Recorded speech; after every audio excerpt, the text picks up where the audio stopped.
All right, today we are pulling back the curtain on our digital world to find the invisible rules that make everything, well, tick.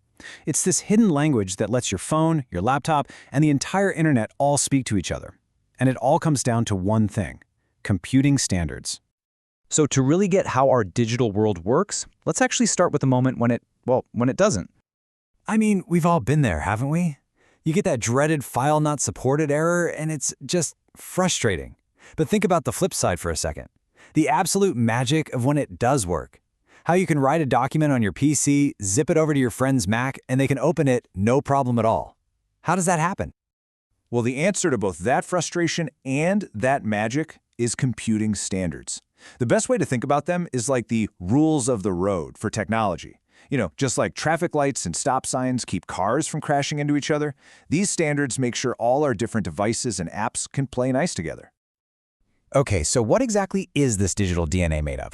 Let's break down the different kinds of standards you're using every single day, most likely without even realizing it. At its absolute core, a standard is really just an agreement. That's it. It's a group of really smart people deciding on one specific way to do something. Like, hey, this is how we're going to store audio in a file, or this is how a web page should be structured. That way, everyone else can build things that are compatible right out of the box. And believe me, you are using these agreements constantly. Listening to music? That MP3 file is an audio standard. The website you're looking at right now? Built with HTML, a web standard. Unicode. That's the standard that lets your phone show text from basically any language on Earth. And of course, USB. That's the universal standard that lets you plug almost anything into your computer. But here's where it gets interesting. Not all of these rules are made in some formal meeting. They actually pop into existence in two totally different ways. On one side, you have de jure standards. De jure literally means by law. So think of these as the official rules approved by formal groups like ISO. Things like USB and HDMI, they were carefully designed and given a stamp of approval. But then you have de facto standards, which means by fact. These become the standard just because they get so popular and win in the marketplace. Microsoft's DOC file format is a perfect example. It wasn't voted on, it just won. So, okay, that's how they're formed. But now we get to the really crucial question. Who's in charge? Who controls them? Because the answer to that reveals this huge ongoing battle for power and innovation in the tech world. So, a proprietary standard is owned by one company. Think of that Microsoft DOC format again. They own it, they control it, they make the rules.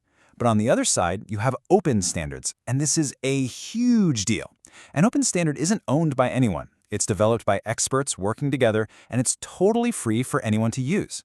The very foundation of the web, HTML, CSS, HTTP, they're all open. That's why anyone can build a website and know it'll just work. It's a massively important idea. All right, so the definitions are one thing, but seeing this stuff play out in the real world, in these huge corporate showdowns, now that's where the story gets good. And Lorna Mitchell, a web development consultant, just nails it right here. The big one on the web is HTTP. Think about it. Your browser, maybe it's made by Google, needs to talk to a server that could be running totally different software, halfway across the planet. How do they talk? HTTP. It's their shared language. Without that open, agreed-upon standard, the internet we use every day just couldn't exist. And trust me, this whole battle over standards, it is not new. Before 1981, the computer world was just chaos. Every company had its own walled garden where everything was designed to only work with their own products. But then IBM did something totally radical. They built their new PC using parts anyone could buy. And just like that, they created a powerful new de facto standard, IBM Compatible. And bam, a whole industry just exploded. And that competition is what built the modern computer world. Of course, you can't talk about this without mentioning the legendary rivalry Microsoft versus Apple. For decades, they were two completely separate, incompatible universes. But then, in 1997, something huge happened. Microsoft agreed to put its super popular Office software on Apple computers. That move alone made Macs a realistic choice for so many people. And Apple learned that lesson too. In 2003, when they released iTunes on Windows, they opened their doors to millions of new customers and saw their profits soar.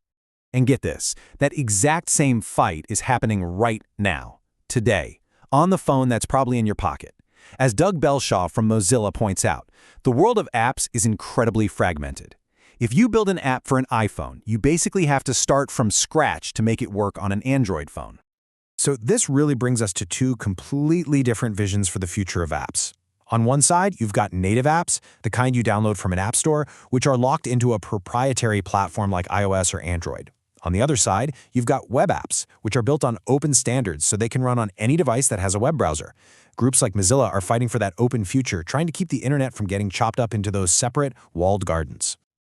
Okay, but this whole open versus closed thing, it's not just about convenience or whether your files will open. It goes way deeper than that. When we talk about standards, we're also talking about rules that are designed to actually protect you. A great example is a Canadian law called PIPEDA. Now, this isn't a technical standard for a file type, it's a legal standard. It sets crystal clear rules for how companies are allowed to collect, use, and share your personal data. It's a standard designed not for compatibility, but for your protection. And believe me, the stakes for getting standards right, they are incredibly high. Just think back to 2021. Remember that massive Facebook outage? One technical failure caused this huge domino effect that cost businesses millions of dollars.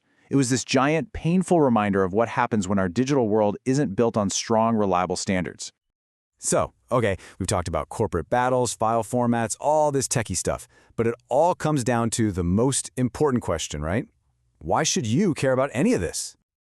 Here's why it matters. Because knowing these rules of the road is basically a superpower. It lets you make smarter choices about the technology you buy and the platforms you use.